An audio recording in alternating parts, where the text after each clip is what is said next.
Romans thought they'd united the world, but after centuries of conquest and glory, resentment festered within. Repression and chaos replaced tolerance and order. And cults of dissent emerged that threatened to divide the empire forever.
In 203 AD,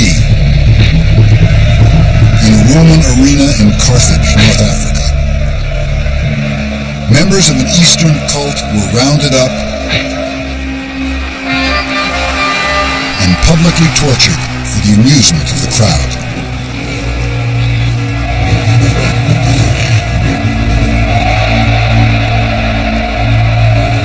Their crime was religious conviction.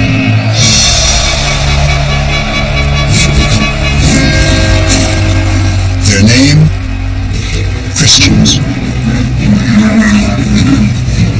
It was a theater of terror that would haunt Rome forever.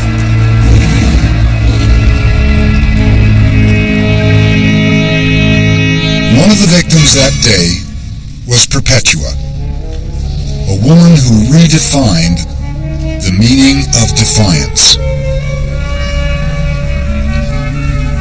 Perpetua is a young mother, a beautiful young girl, and she is determined to stand by her faith.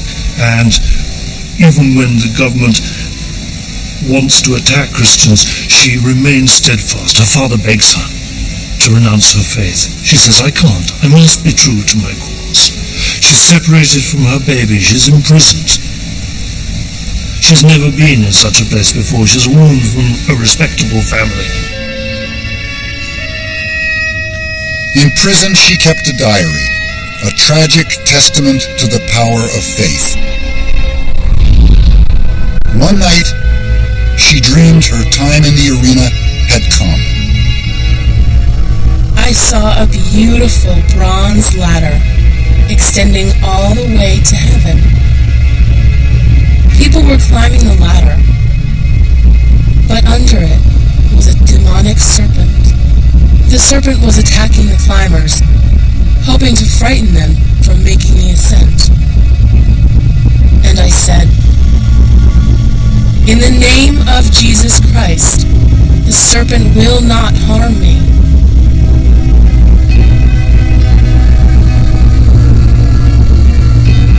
Then I awoke, knowing that it wasn't beasts that I'd fight in the arena.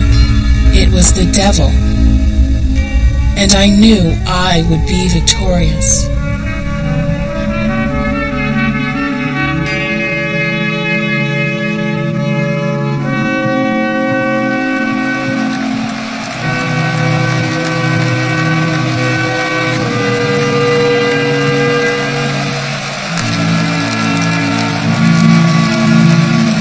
The next day, Perpetua was sent into the arena.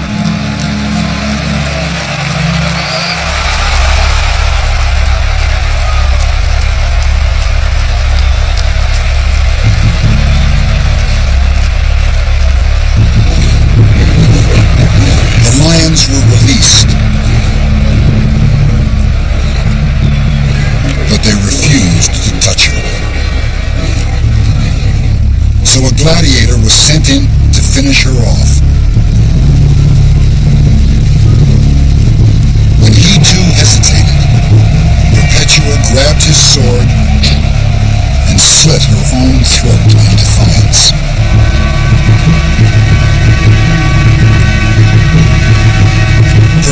Julia's martyrdom stunned the crowd.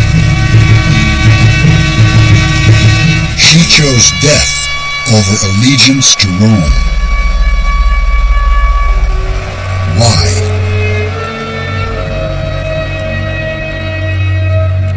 Rome's century of doubt had begun.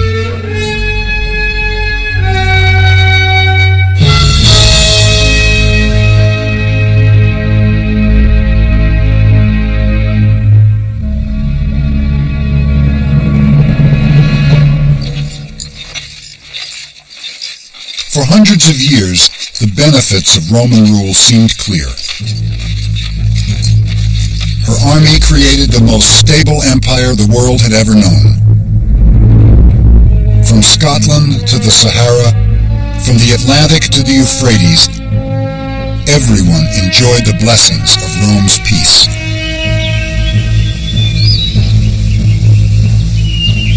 Her government gave the Mediterranean centuries of community, stability, and prosperity. For hundreds of years, it was good to be Roman.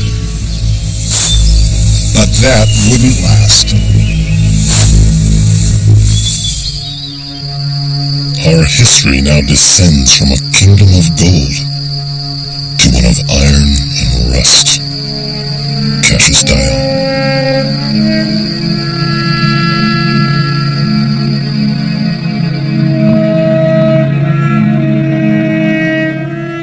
Emperor Marcus Aurelius presided over the first signs of decline in the Roman world.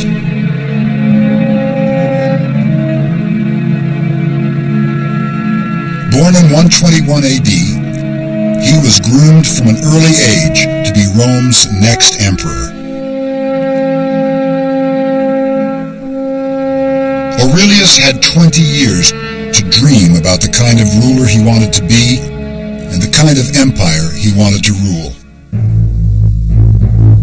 As a Roman, he believed there was a divine order to things.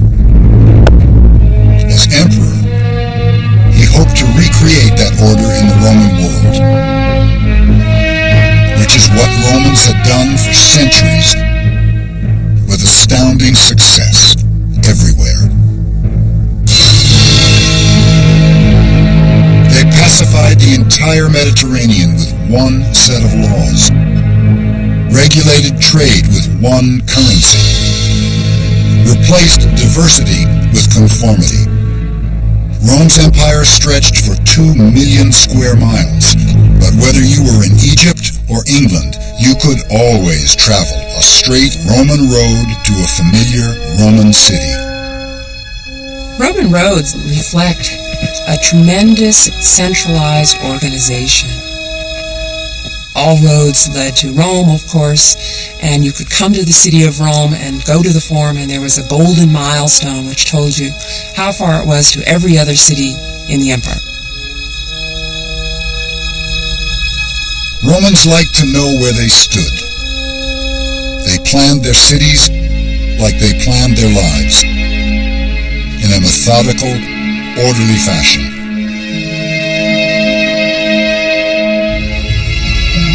If nature was unpredictable, they tamed it.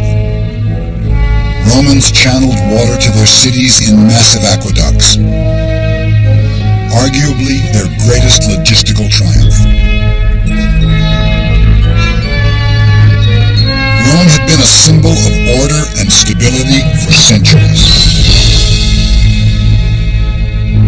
And Marcus Aurelius expected to continue that tradition.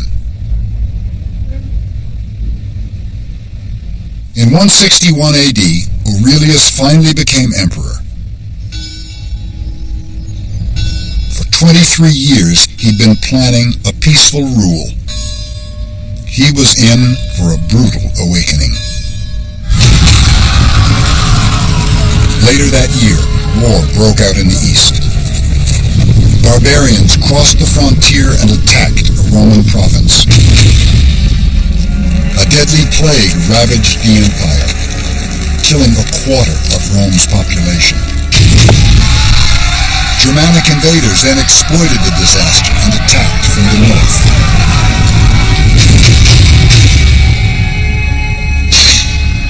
Rome was suddenly confronted with military threats on two fronts.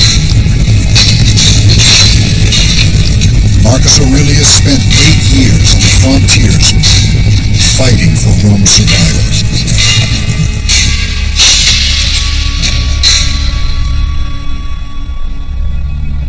Like many, he feared it was the beginning of the end, that the great Roman Empire was about to fall to an invading army.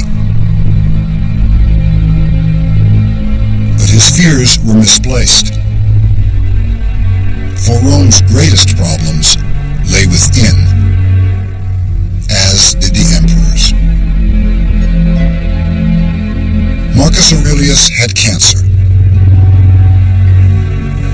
He took daily doses of a drug he hoped would alleviate his suffering. It didn't. And in 180 AD, the disease finally won.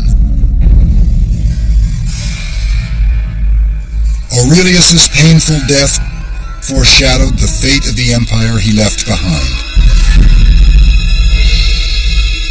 Rome, too, was suffering from a fatal disease, cultural decay. It was an erosion of traditional Roman values that would force many to turn to foreign cults for their salvation. And, like Perpetua, question their allegiance to Rome.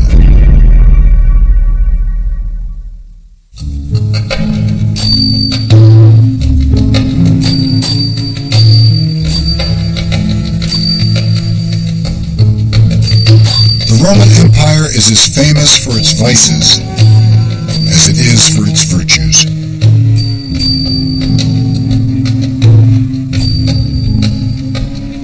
Corrupted by wealth and power, Rome's legacy was tainted by images of indulgence and imperial excess. The Emperor Commodus epitomized the decay. His arrogance would force everyone to question their allegiance to Rome. Commodus succeeded his father Marcus Aurelius in 180 AD. Traumatized by an early attempt on his life, Commodus shunned all public appearances and left Rome in the hands of his closest advisors. As they terrorized Rome, Commodus amused himself in the palace. He maintained a harem of hundreds of young boys and girls and abused them at his whim. He kept amongst his minions certain men named after the private parts of both sexes, and on these he liked to bestow kisses. Herodian. It was a lifestyle funded by corruption and extortion. Resentment festered throughout the empire.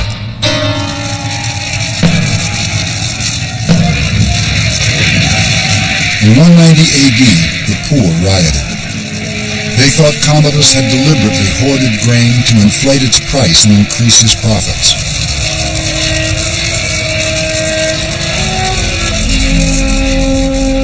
After 9 years as a recluse, the emperor was forced to play a more public role. The results were disastrous. He demanded he be made a living god. He took the title Hercules and appeared in a lion skin, wielding a club on all public occasions.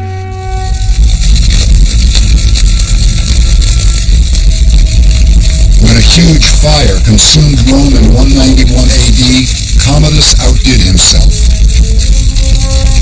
He proposed the rest of the city be destroyed and an entirely new one rebuilt in his honor.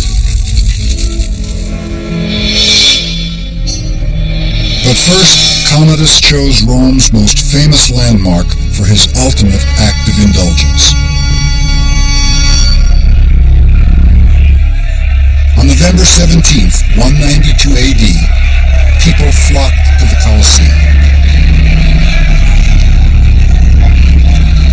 Something truly shocking was on the program. That afternoon, the slaves and criminals who normally fought in the arena were joined by someone very special.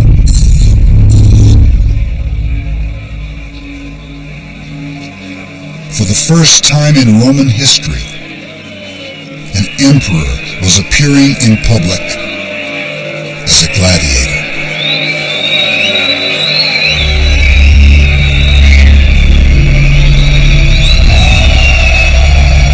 Commodus may have won that day, but his victory was short-lived. Commodus was assassinated on December 31st, on New Year's Eve, because next day he planned to be inaugurated as consul, dressed up as a gladiator. And that was such an affront. It's as though the American president attended inauguration dressed in American football kit. It was a complete insult to the total political way of life. The assassination of Commodus wasn't the answer, for Rome's problems lay deeper still, in the very foundation of Roman society.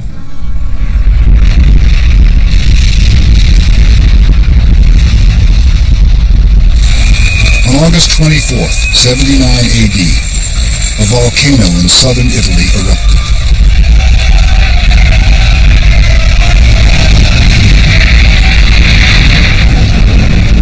Smoldering ash from Mount Vesuvius buried the nearby town of Pompeii and froze a haunting and revealing portrait of Roman society for all time.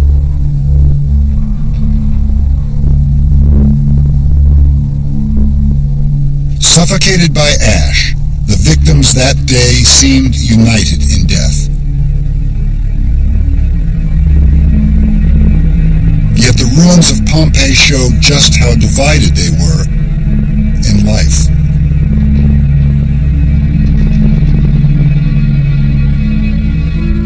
The rich lived lives of gaudy luxury.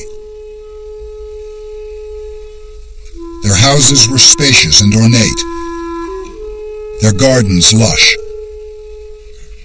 their lifestyles lavish. But the most notorious element of their decadence is a fiction. Paintings of imagined Roman orgies were commissioned by 19th century politicians to promote their own message of sexual intolerance. The most famous of these showed a group of disapproving philosophers frowning at a debauched banquet. There was a serious proposal to put that painting in every classroom in the United States of America because it was seen as an image of morality, of what the Romans were really about were those philosophical types. And if you get involved in the orgy, in decadence, then your civilization will fall as surely as the Romans. For most Romans, a lifestyle of luxury and decadence was a very distant dream. The gap between wealthy and poor was 10 times worse than today. 95% of the population struggled beneath the poverty line. They lived in dark, fire-trapped tenements, entire families packed into a single room. The child mortality rate was 50%. Typhoid and diphtheria were constant threats.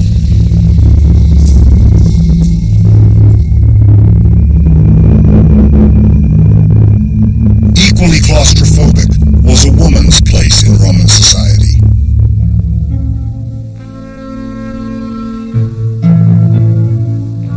Women were considered considered biologically and morally inferior to men. They couldn't vote, buy property, or choose who they married. Their fathers and husbands had legal and financial control over them most of their lives.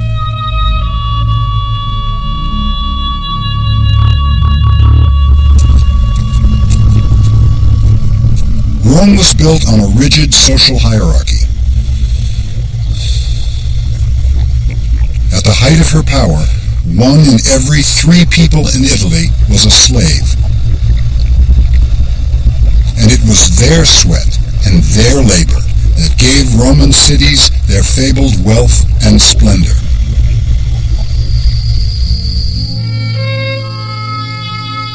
Astoundingly, the burden of discrimination was lifted once each year.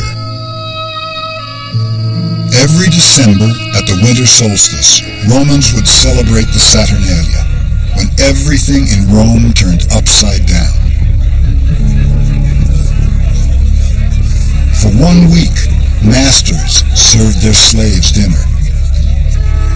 Children of the poor ate with the rich. It was a surreal disruption of the status quo.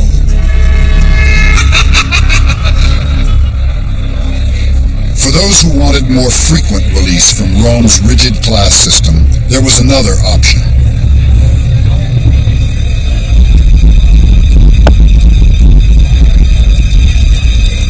The cult of Dionysus was Greek in origin.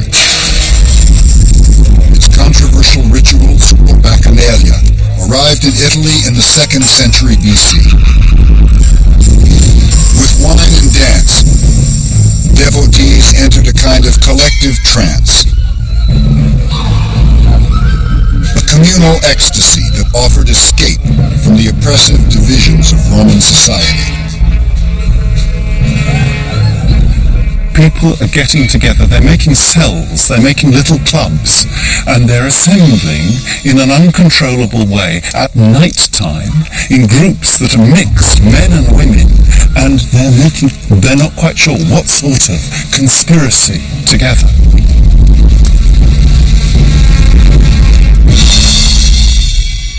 And it is dealt with in an extremely bloody way. I mean, not only is the cult of Dionysus completely banned, but the consuls go up and down the country. There are many executions.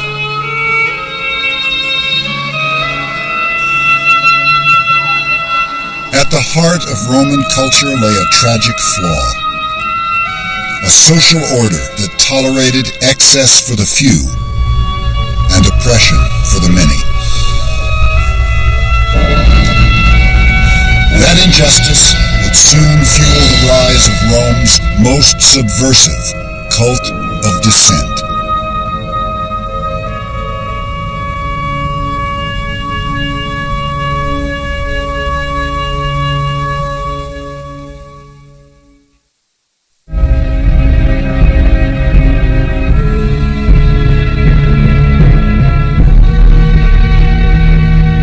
There was one ideal that made everyone proud to be Roman. An ideal as old as Rome itself. A commitment to cultural diversity.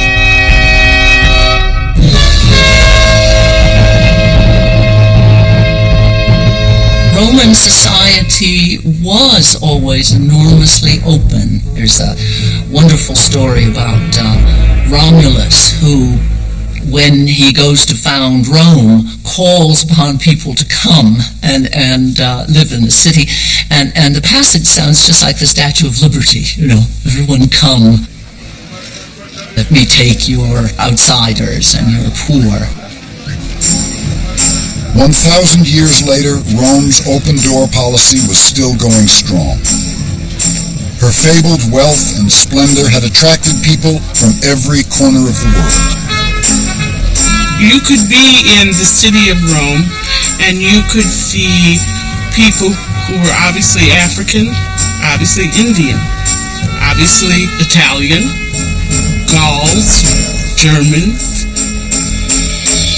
All of these people were in fact Roman citizens. And so somehow the Romans seem to have been able to find a way to achieve the American motto, E pluribus unum. They got along. There doesn't seem to have been any racial or ethnic tension within the Roman Empire. By the 3rd century AD, Rome's immigrant spirit applied to everyone, even emperors. Septimius Severus succeeded Commodus as emperor in 193 AD. He was African, a native of Leptis Magna in modern-day Libya. During his 18-year rule, he adorned his hometown with lavish buildings.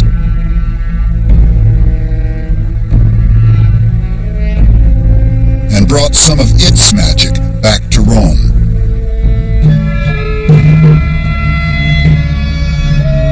Severus and his wife Julia Domna were both deeply superstitious. He was devoted to an Egyptian mystery cult.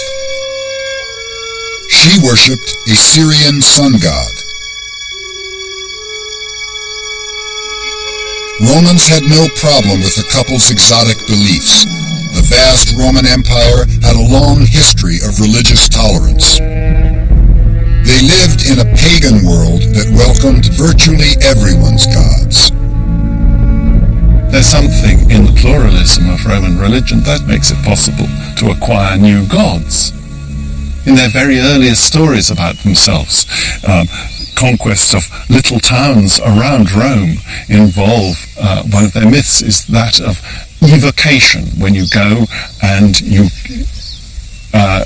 pronounce a series of prayers to beg the god of the local town to come to Rome with you, and it becomes your god, and you add to the strength of the team at Rome. All that was asked of foreign religions was that they respect the cult of Rome by making annual sacrifices to the emperor. It was a policy intended to secure some control in a world of extreme religious diversity.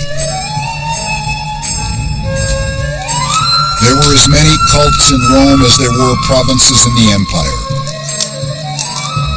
Bull worshippers from Iran, fertility sects from Egypt, rain gods from Germany. In the city of Rome, you could experiment with almost anything.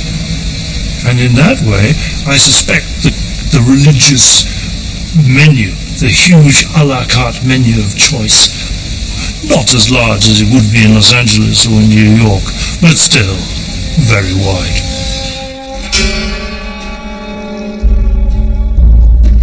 But by the 3rd century AD, religious diversity was leading to chaos.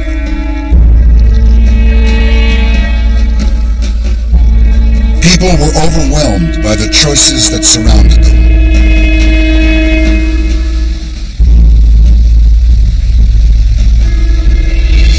Severus's solution was sun worship. He hoped it would prove a unifying force in a very fragmented world. Rome's wealthy decided to follow the sun in a different way. They traveled east, to Greece, Egypt, even as far as India, in search of themselves. But if Romans were confused, their leaders were completely out of control. In 211 AD, Severus was succeeded on the imperial throne by his son Caracalla, whose most memorable act as emperor was to murder his own brother, Geta. He was sick in body and mind. He often thought he was being pursued by his father and his brother, armed with swords.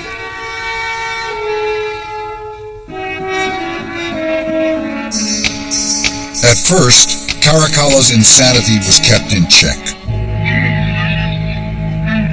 In 212 AD, he awarded Roman citizenship to every free man in the empire. A dramatic reaffirmation of Rome's commitment to tolerance and diversity. The emperor then set off on a grand tour of the empire.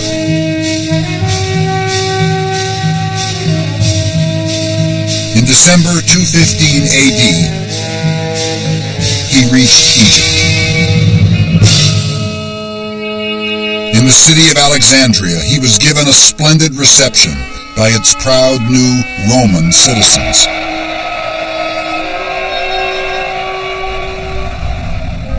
The affection didn't last long.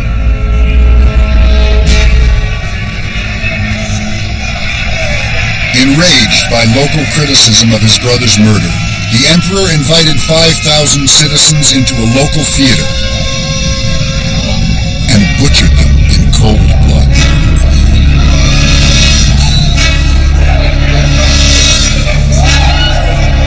In one afternoon, Caracalla destroyed the fabled value of Roman citizenship.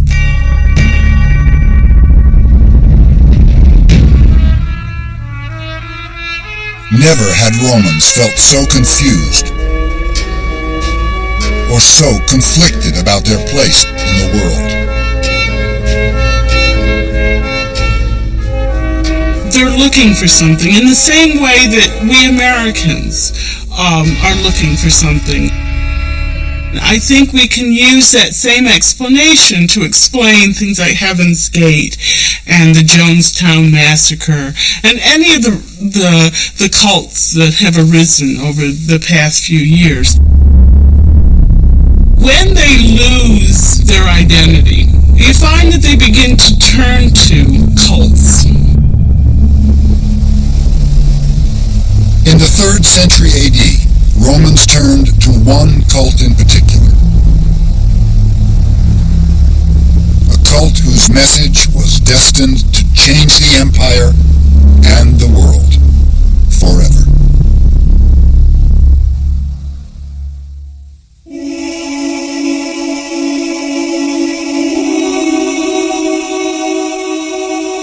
Christianity's dramatic rise to power in the Roman world would change everything.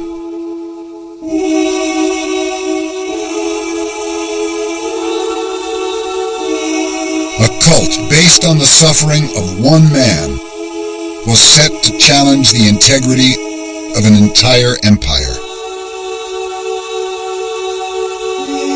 Christianity's message spread west from Judea in the 1st century AD, carried by a small band of apostles.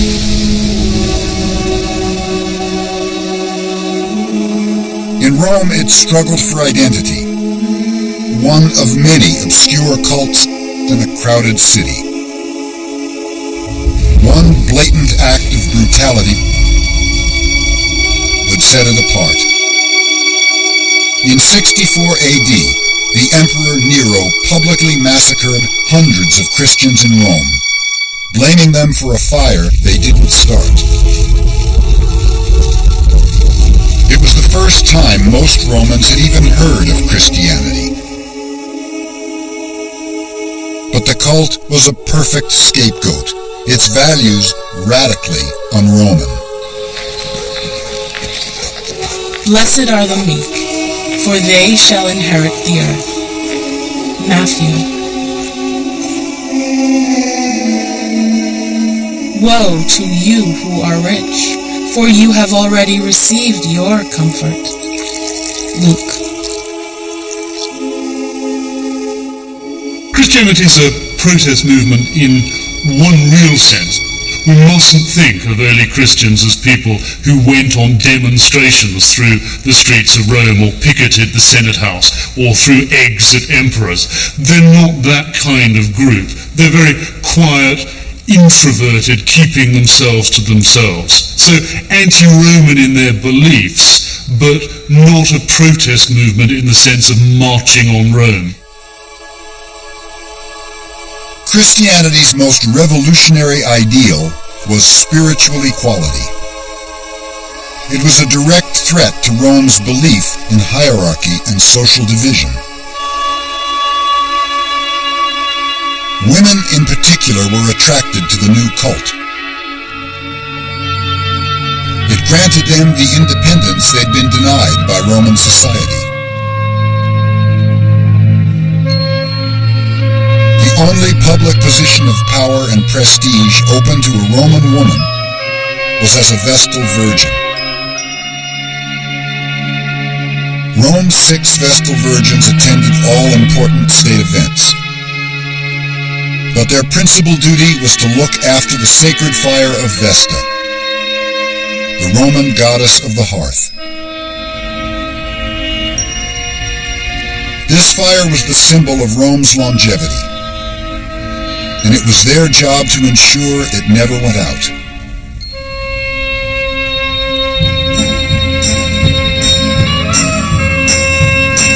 Vestal Virgins were highly respected and lived well. Yet their public honors had a price. Vestal Virgins took a vow of chastity when they entered the order at an early age. If one of them broke that vow, the punishment was fierce and final. She was locked in an underground room. The windows were covered, and she was slowly buried alive.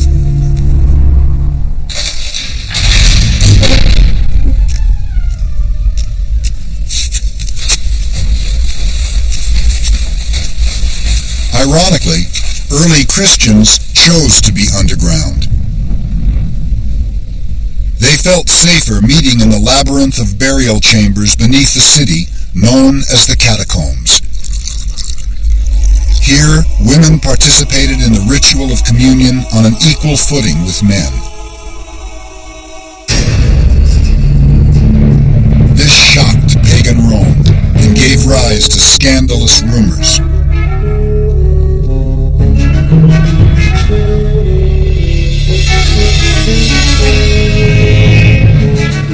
They recognize each other by secret signs, and they have sex even before they become friends. They call each other brother and sister, and thus their common fornication becomes a kind of incest. They worship the private parts of their priest. And I've even heard that they kill children and drink their blood.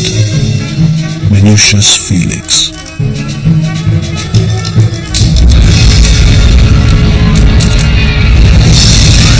Precisely the same accusations would be used by Christians to condemn witches in later centuries.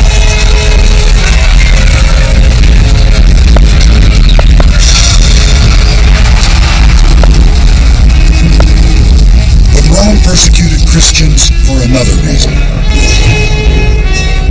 They refused to respect anyone else's gods.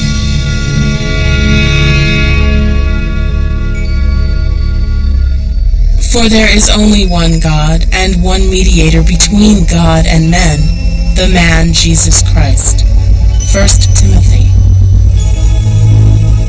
They couldn't absorb Christianity because it will not allow you to sacrifice to other gods. In particular, Christianity involves the rejection of the cult of the emperor. And because the cult of the emperor is virtually the only way in which the whole empire can express its unity, this is very disruptive. At first, the Roman state tried hard to ignore the conflict. A letter from the Emperor Trajan to a provincial governor in 113 AD shows how lenient he wanted to be. These people must not be hunted out. If they are brought before you and the charge against them is proved, they must be punished. But if anyone denies he is a Christian and makes it clear clear he is not by offering prayers to our gods. He is to be pardoned, however suspect his past may have been. Trajan.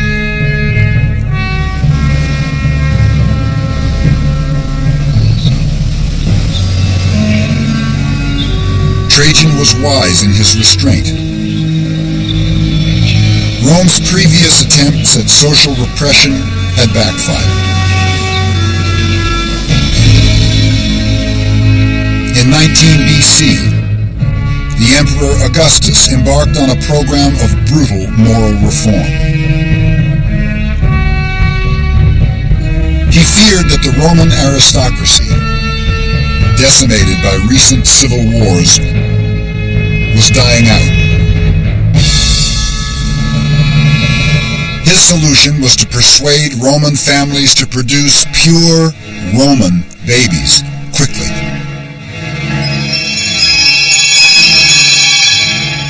Adultery was made a capital crime, punishable by exile or death. Romans openly mocked his moral crusade. Ovid, the most popular poet of the day, provoked the emperor's wrath by publishing a book called The Art of Love, celebrating sex and secret liaisons. Augustus panicked and banished Ovid to a bleak outpost on the Black Sea. Though others have been exiled for weightier causes, a more remote land has been assigned to no one. Nothing is farther away than this land, except only the cold and the enemy and the sea whose waters congeal with the frost. Ovid. Ovid died there 10 years later, still dreaming of Rome.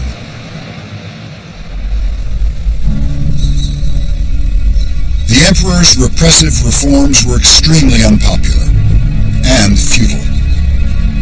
They fathered more informers than children. Now the country suffered from its laws as it had done from its vices. Tacitus. But by the 2nd century AD, most Romans had forgotten the lessons of the past. Christianity's ideals were attracting upper-class women to the faith.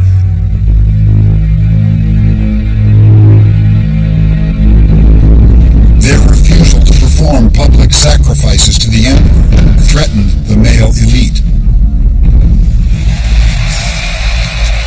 Their response was highly controversial. Its severity still debated today. In the first 3 centuries after Christ, most Romans neither cared nor noticed Christians, and they certainly didn't see them as an endless supply of lion food. More criminals were eaten by lions in the Roman world than Christians.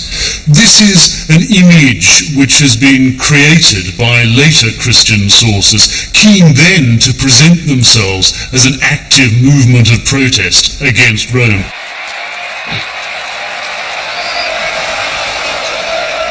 And yet, accounts of public persecution have survived. Rituals of repression that backfired. For persecution produced victims. Victims willing to become martyrs.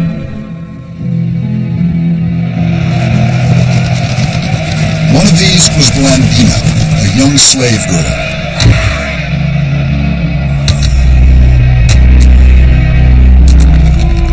The crowd subjected her to every horror and punishment.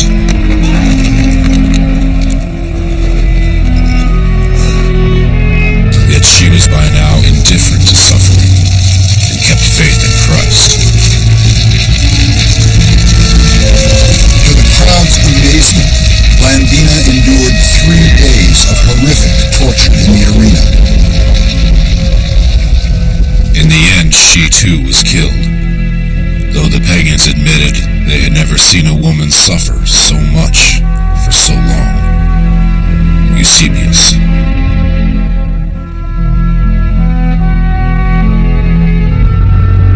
The more that you persecute, the more you raise the stakes. It's a terrible gamble, because in throwing people to the lions, you do it in an enormously public fashion. And if the martyrs play the game well, if they not survive their martyrdom, but maintain their dignity, keep the crowd on their side through the martyrdom, then it's a wonderful recruiting ground. And the effect of great persecution is that everyone knows you've got to go this way or that. The big choice is Christian or not. A protest movement was quickly gaining momentum. Its very popularity posed a fundamental threat to the Roman way of life.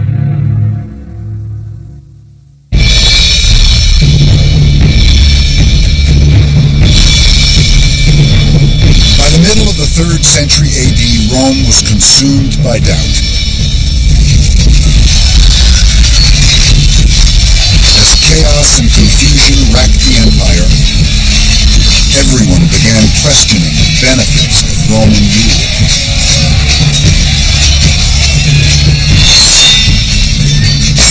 Between 235 and 270 AD, more than 30 Roman generals proclaimed themselves emperor.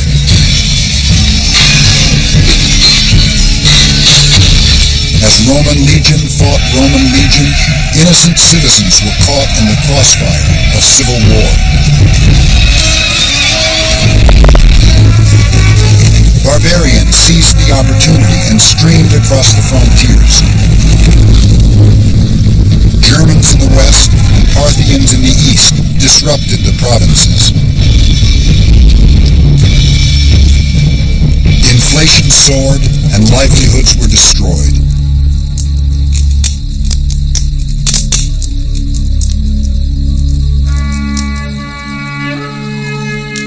The promise of salvation in the next life was becoming very appealing.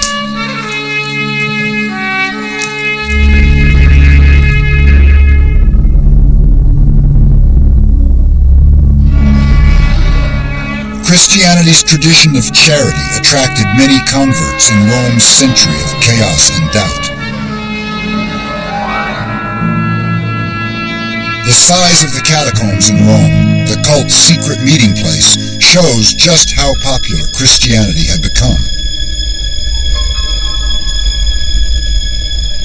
By the middle of the 3rd century, there were an estimated 5 million Christians in the empire.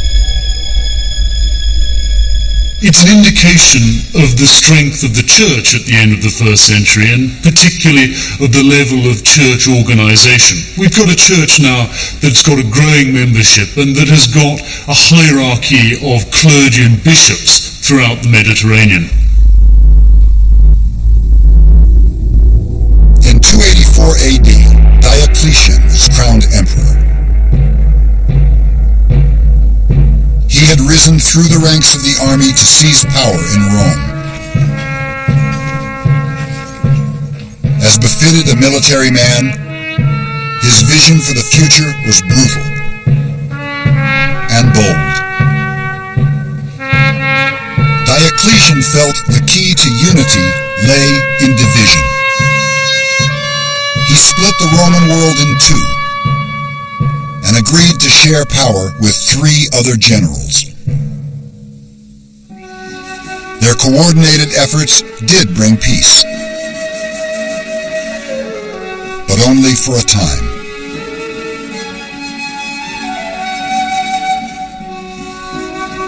Diocletian ruled for over 20 years, but spent only 2 months in Rome. He was forced to spend most of his time in cities like Trier, Germany, to be closer to the wars on the frontiers.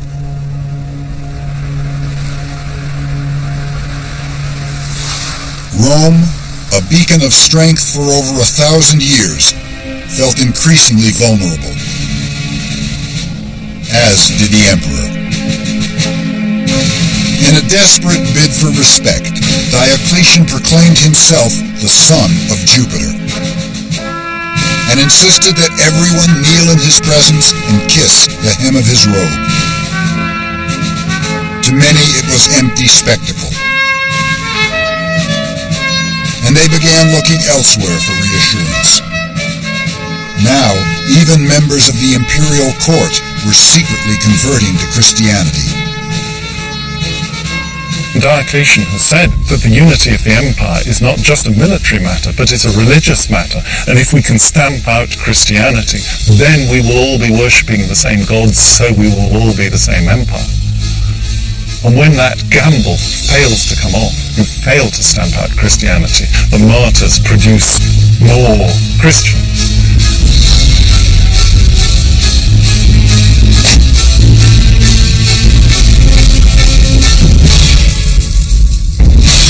February 24th, 303 AD, Diocletian initiated the most sweeping persecution Christianity has ever faced. Churches were burned, scriptures destroyed, Christians sent to work in state mines, or imprisoned and tortured for their beliefs.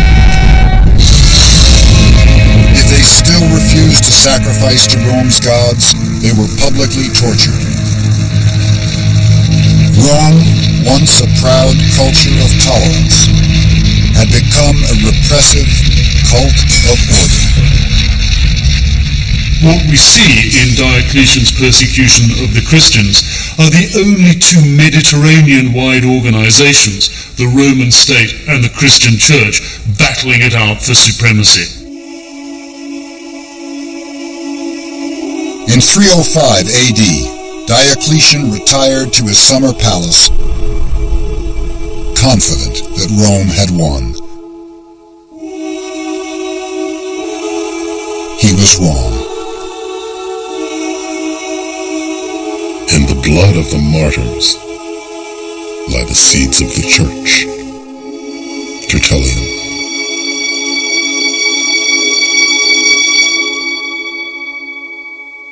There's an irony about Roman history in that one of the great accomplishments of Rome were the roads. And I think it's fascinating that those roads are what did Rome in. Because over those roads came the cults, came ideas that would undo the Roman identity and Roman sense of self.